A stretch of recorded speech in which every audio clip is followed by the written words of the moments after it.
Well, you know, last year I talked about dynasties and how some, for some sports, um, I mean, money is everything. And for any kind of sport, I mean, that's a money sport. I don't care what it is, buying baseball players or Formula One teams. They cost you a lot of fucking money, and they can or may not perform. And unfortunately, for me, I guess that does not feel like sport. That does not feel like sport to me. That feels like fucking business. What do you think? Feels like business to me.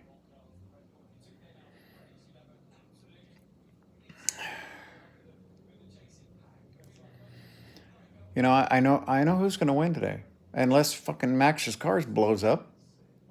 And I know who's going to come in second place today, and unless Sergio's car blows up. And I mean, that's just not good for any sport when race after race after race after race, and you're starting to look back and see, well, okay, so the real race is for second place. The real race is for third or fourth place.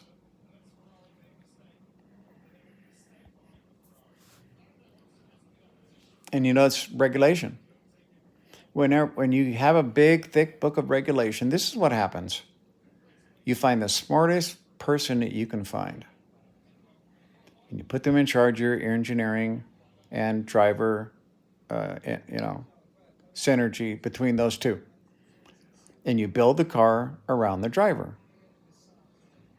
It's as simple as that. And then the engineers have to find a way to do that within budget and meet all the rules and regulations. Well, I can tell you the difference between a guy with 170 IQ and 165 IQ really isn't that much, because as far as IQ tests go, they're bullshit. They're biased. They're crap. Because I've known people who scored way higher than me on IQ tests because I've talked to them. And they beat me at chess, but they didn't know shit about shit, literally. These people were specialists in their field, and they were really good at taking tests and reading and memorizing and all of that, but they had no life experience whatsoever. None.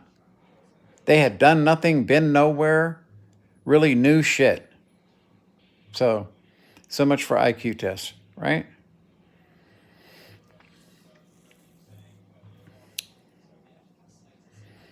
We either need an entire new way of thinking about automotive racing. And you see, this is what happens, just like your medicine is taken over by money market funds. These fucking race teams are exactly the same way. They're taken over by commercial conglomerates, and it's about business, and they want to make the racing like NASCAR. Okay, well, yeah, this guy's leading, but we're going to stop the fucking race for a competition yellow. Okay, as soon as you did that, you destroyed anything that I knew about NASCAR, and I never watched again. I think I tune in every now and again for the 500. You know what I mean? I record it. I don't know. Daytona, maybe. I it's overregulation breeds stagnation. And then it comes down to who shaved 2 seconds off a pit stop and the undercut and for me, that's not true driver machine racing. Because at the end of the day, this guy next to you, he's in an identical car. Well, there goes half of racing. How the hell do you think they went from moonshine street cars to stock cars? What do you imagine the progression of that was? Okay, let's make them lighter, let's make them faster. Bigger motors, lighter car. And then, it's basically late 60s and 70s, we had aerodynamics come in. I remember the first wing on a race car that I saw. It was ridiculous. I remember the first wing on a dragster. First person I saw run a wing on a dragster was Don Garlitz.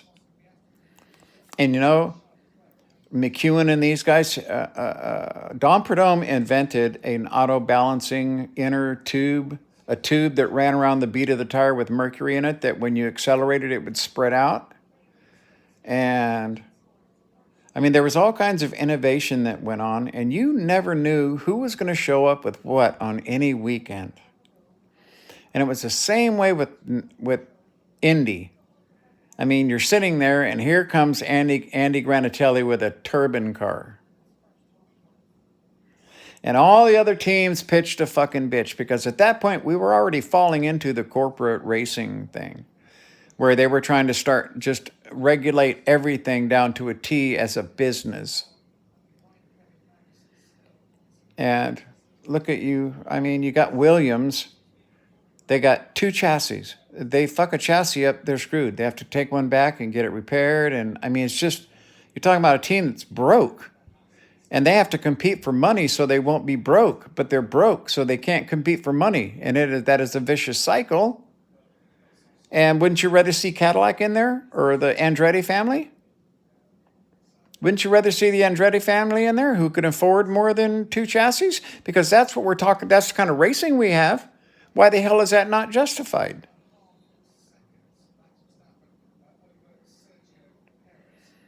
Politics, good old boy system, Ferrari getting paid just because they're Ferrari. Hey, fuck that. See, this is the owners of these businesses. The owners make all these choices and decisions. And it's not based on racing. It's based on ownership, profit, controllability, marketability. It has nothing, it's very little to do with racing.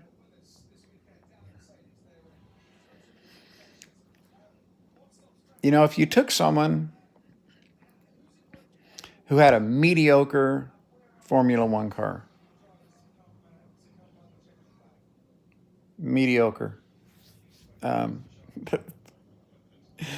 let's say Haas, but you didn't have motor restrictions, and you could put a new motor in anytime you want to put a new slug in there, you could. Think about that. Not only that, but you could turbo it, blower it, whatever you wanted to do. And now you're talking about Haas showing up with a chassis that's, well, not as good as everyone else's, pretty damn obvious. They got a Ferrari power plant. Of course, we know they get number 2, but still, okay? It's the design and the engineering and the chassis. Magnussen's a damn good driver.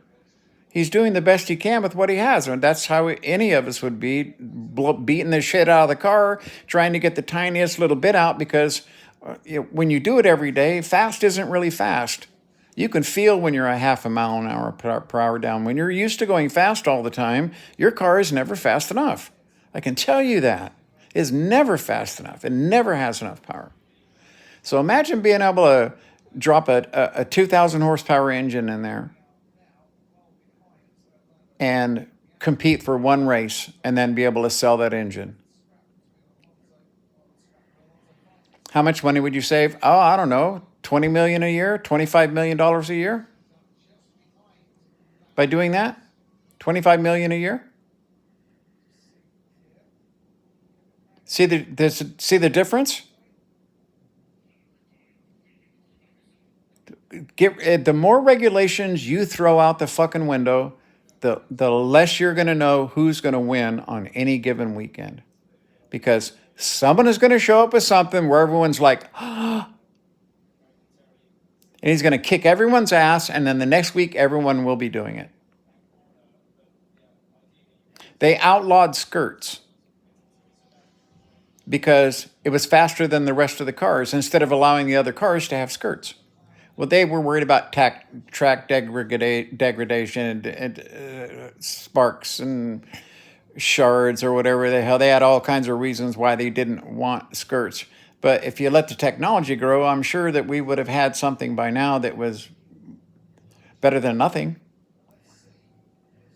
And you're improving downforce with just, 10, 15 pounds worth of material, depending on their design, of course.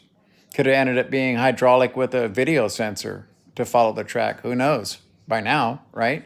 It would definitely be following the contours of the track by itself. Tires. I'm really fucking sick of everyone running on the same tire. Because you know as well as I do, well, for me personally, okay, I like Goodyear tires over Pirelli. I like Goodyear. That's what it's. And I thought that my car rode better on Goodyear tires than Bridgestone or anyone else. And I think Formula One should have the same option. I think we should have 3 or 4 tire Anyone who wants to bring a tire to Formula One that meets safety standards should be able to bring a tire to Formula One instead of having the entire racetrack covered with their name, because teams have to buy the tires anyway. And then the tire company determines what you can do, how you can do it, how much pressure, da-da-da. Now, I know for a fact that they could make a set of tires that would last twice as long as the tires that last now. I know this for a fact. I've been told it by one of the engineers that worked at Goodyear. And he talked about the optimum flexibility and all this other shit, but he said you could design your tires to have 3 times the tread they have now, say on a Formula One or a drag tire, and still make them have the flexibility and the performance that you need. It's just going to cost you a little more money. That's all. And you're going to sell less of them because they're going to last so much longer. And that difference between costing a little bit more and lasting way too much longer didn't sound like a good deal for their tire companies. They want you to wear that husk out. They want you to have a husk with no tread on it as soon as possible. And then tires are pretty good even. You know what I mean? You take a set of these and a set of these and a set of these from different months being manufactured at Pirelli. I'm sure you'd find out that they were pretty damn close as far as quality control goes. I'm not saying Pirelli doesn't make a great tire. What I'm saying is that some people, I believe, might choose a different manufacturer if they had a chance. So now we're talking tires, engine, aerodynamic, whatever you want to do. Because when you start telling them, okay, well, your barge boards have to be like this, and, you start telling them where they can put their exhaust, and it was just people innovating.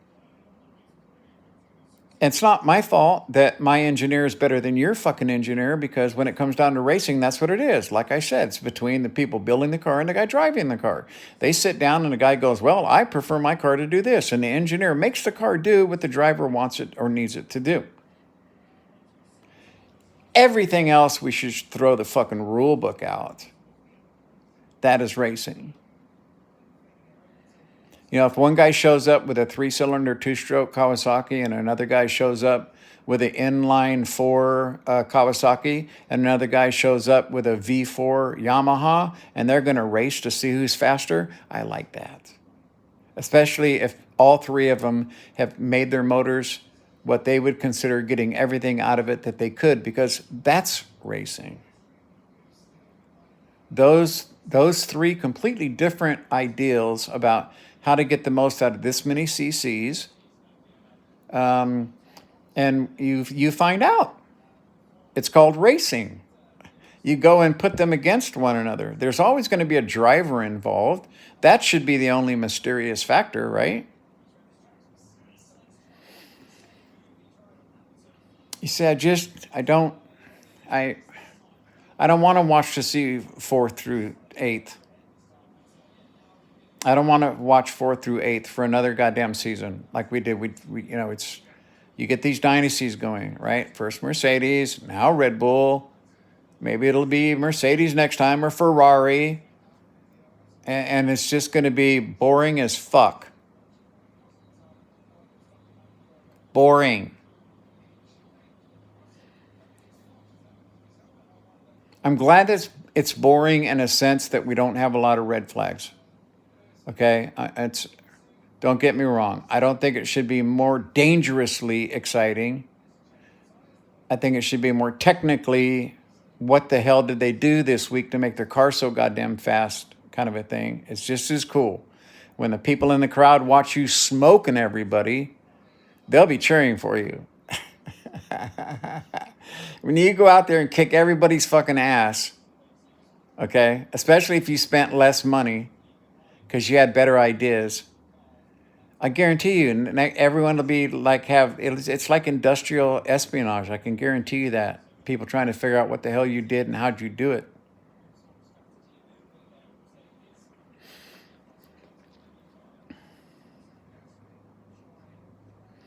Racing is a skill that the driver acquires through long-term training, fast speed behind the wheel. For me, going 200 miles an hour doesn't seem that fast. I've actually had times where I'm going along on my bike at 165, 170, and I'm like, man, it just feels like a pig today. And most people would think that taking your hand off the wheel and looking down at your, making sure you're not dragging somebody,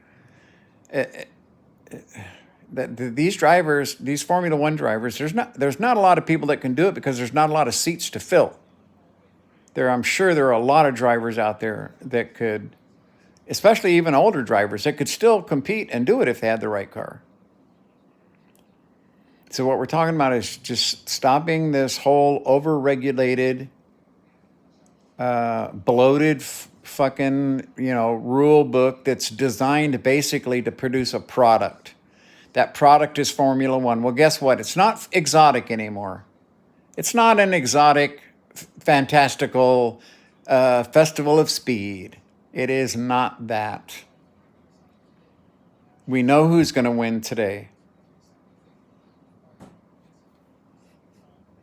This whole damn, oh, well, we have to be able to open our wing because otherwise no one's going to be able to pass.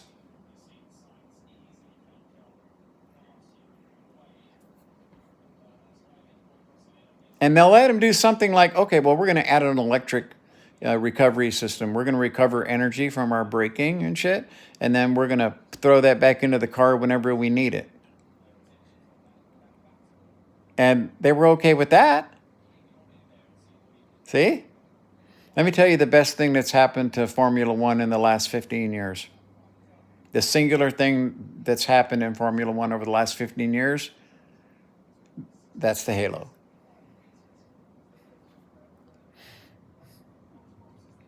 Hands down. They're all used to it. They don't talk about it. We're used to it. We're used to even the camera shot now where you can, you're sitting just above the halo. Because we've watched it save so many people already. You know what I mean? Everything else is predictable. Damn predictable. If you went to Vegas, that might be a standing bet for the qualifying or race finishing positions or both for Formula One.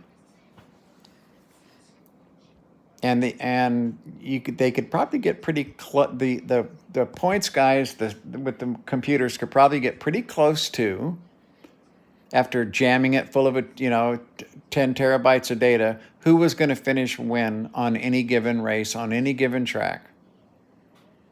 They could probably get you pretty close. Let's change all that. That's my gig.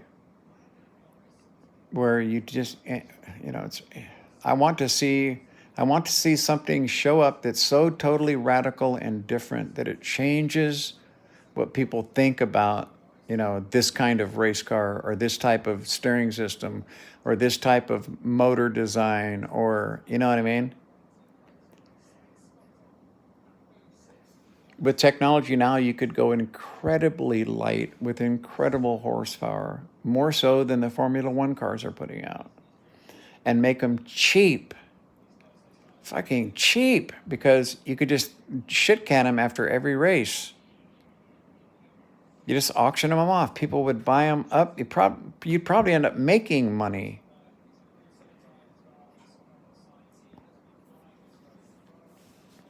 Right? Okay. I feel better. I had to, it's every time I see this shit start stacking up where it looks like a list of teams and not a random race between people. It's sad. A lot of years I did. I was glad when Max came along and him and Hamilton really battled it out for a year. That was exciting. It would have been nice to have two more people in that fight, and it would have been really, really exciting. Nope, that's not what happened. Hamilton finally, after too many years of just boring fucking win after win after win, along comes Max to set new records.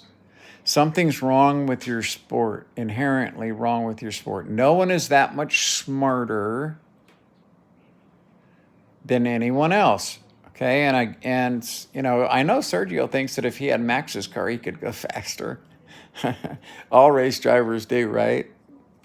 But say if you opened up the cars, just get rid of just throw the whole fucking rule book away, and make them meet a technical and safety inspection. Now, there's where you're going to need your geniuses, is when it comes to allowing cars in. Because as far as I'm concerned, wheelbase, weight, and cc's or cubic inches for power plants, all that should matter. Any kind of steering system you want to bring, any kind of new aerodynamic shape or form, you want your whole car to be an airfoil, well, you're welcome to do it. And then money is spent on innovation and having fun and being entertaining for the crowd. Entertaining. Shit. You never know what's going to happen. Who's going to win today? What bizarre piece of, gear are we going to see show up in a car? It would be nice to see that again.